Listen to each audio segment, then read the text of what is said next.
Hello, thanks for joining us. Now, from shooting on a shoestring budget laced on a rookie footing to what is now undoubtedly a multi-million naira movement, today we bring you a story of a community that started with the ingenuity of a trader producer who plunged into the uncertain waters of movie making. That ideology has grown into a community of stars, ambassadors, political appointees, and multi-winning professionals who now make up the movement universally recognized as Nollywood. This is the Nollywood Sojourn. Welcome to this week's edition of Community Report. I'm Olu Phillips.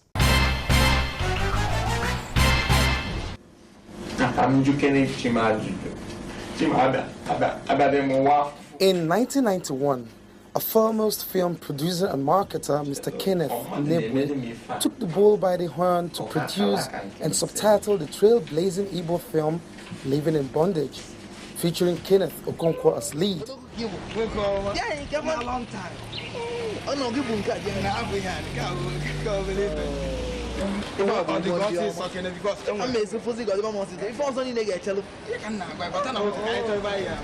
Following the evident success of Living in Bondage, hundreds of video films were produced and distributed at the Idumota Electronic Market in Lagos, southwest Nigeria.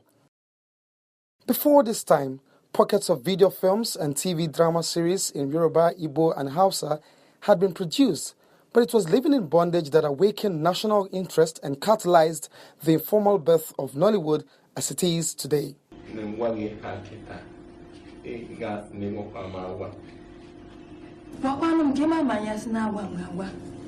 Soon after the Living in Bondage epoch, creative minds from South Nigeria like Zeb Ejiro and his brothers, Zach Amata and his brothers, Pius Okugbere, Paul Obazili, to mention but a few, used the emerging Nollywood platform to launch themselves into prominence. The Yorubas, whose advances in cinema film of international standards, stage productions, and television drama series had reached dizzy heights even before Living in Bondage, embraced Nollywood somewhat tentatively. As weeks raced into months, the so-called minority tribe rediscovered their identity and started churning out films that reflect their history and culture.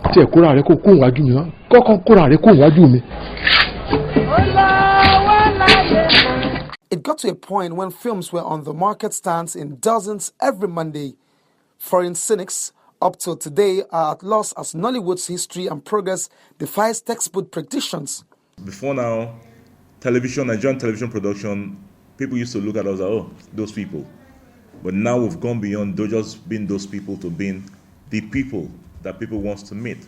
We've gone beyond just being other mere producers to being producers that other countries want to, oh, we like what you guys are doing. Even right now, some countries are actually aping what we're doing. The way we shoot our films, the way we knock out our series. Maybe we want to shoot our soaps, to knock it out 26 episodes in about a month. And we want to shoot our films, to knock it out between 2 to 3 weeks to do a whole movie. People are saying, okay, maybe we can do it that way and save some money, all right? But what they don't know is that when we make our films, there's no break, all right? We go from, we say our call time is 7 o'clock in the morning. We go from 7 to 7 the next day, round the clock, all right? I remember just a couple of years back, I did something in, I assisted a friend in the US, and these guys came in about 8 o'clock. By the time it was about 10:30 or thereabout, they were calling for a tea break. And I said, what's tea break? You guys have not even started your calling for tea. They said, well, that's the way they do it. And before you know it, by 1 o'clock or thereabout, they're calling for lunch. And I said, no way. All right? And by the time it was 6, they were reminding you that at 7, we're closing. And if they have to continue any extra 5 minutes, you have to negotiate those times. And I said, oh, no wonder these guys stay 1 year, 2 years on the set. But that's what we don't do in Nigeria. With so little in terms of training, equipment, and funding, and with very loud apathy from successful government, Nollywood had weathered the storm to become the highest employer of labor in sub-Saharan Africa.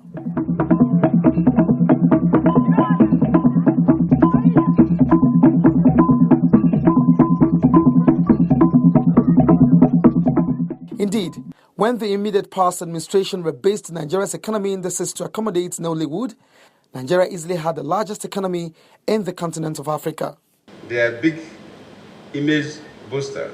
I was told of a story of a presidential election in one of the East African countries.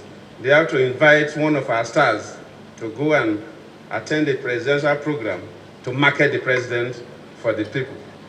So you can see how critical this industry is. We thank you and we'll continue to encourage you. People talk about Igwe. You go to outside the country, somebody say Igwe. You know, it's who we are. Somebody in South Africa was saying, "I mean, do you all these beautiful houses, big mansions in your movies? Do you people actually own it, or it's just studios?" Say it's people's homes. So what are you guys still doing in our streets?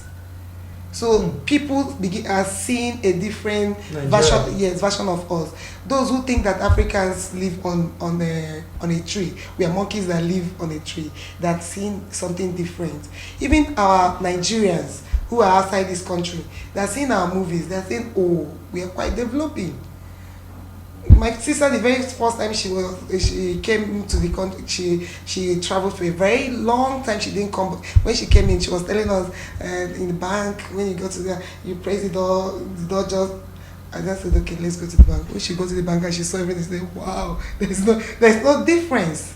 So we are using the movie as a propaganda tool to showcase our culture and also to launder our image. Nothing has united Nigerians from all walks of life like Nollywood.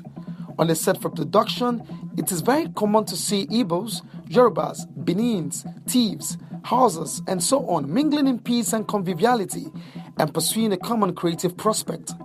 Through Nollywood, it can be shown that the tribal sentiments championed by mischievous politicians to separate us into chiefdoms, kingdoms, and tribes an artificial, self-serving and untrue of the authentic Nigerian spirit. Our culture has been marketed by this innovative group of young people to the extent that whereas 20 years ago, you could buy a magazine such as Prime People only to read about Hollywood stars. Today, you can even buy a Western magazine such as Hello and read about Genevieve, read about Rita, read about Stephanie, read about Omotola, Ramsey, Bob Manuel, and many other colleagues, too numerous to mention. Shall we give them a round of applause for this? Nollywood is a wholly Nigerian created enterprise, and it has helped to cement the unity of this great country, just as football and music. They've gone a long way and they deserve every commendation. No other sector of the economy engages youths as much as Nollywood does. Either on full-time or part-time basis, youth fancy their chances in Nollywood because of the immeasurable opportunities that it offers.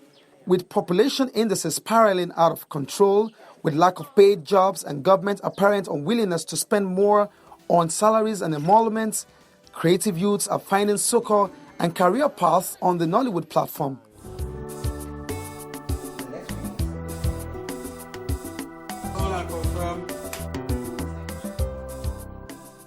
This is the only institution, the only industry in Nigeria that can, for instance, Mr. President, our President, President Buhari, said he wants to be able to create 1 million jobs in a year or thereabout. This is the only industry. Nollywood is the only industry that can give President Buhari 1 million plus another 1 million job in a year. Because for every set that I go on, that for every project that goes on any location, we're talking between 30 to 60 people.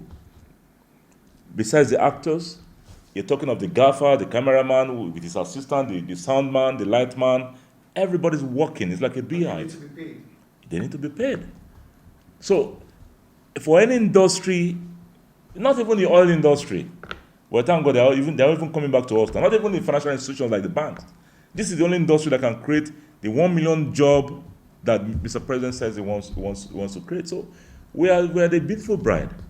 We only hope that His Excellency will see the goodness in us, just like the former president saw that, oh, there's something in Nollywood. Besides that, before he even became a convert, the former president, President Jonathan, didn't even know anything about Nollywood. But he told us that each time he goes abroad for one of these meetings that world presidents attend, other world presidents will be coming to say, hey, that lady, Genevieve, Ramsey Noah, whatever. They ask questions, personal questions. Oh, how is she? Oh, you guys are doing well. He looks at them and he doesn't even know what they're talking about. He said he just nods in agreement and say, okay. Then he now said, if these people, I begin to see what my people are doing, and I don't even know about it, then there must be something in it. Then he had to inform his late assistant, Oronto Douglas, may so rest in peace. Say, look, can you reach out to these guys? Let us meet. Let us know how they operate. Let us see how we can actually get used to them.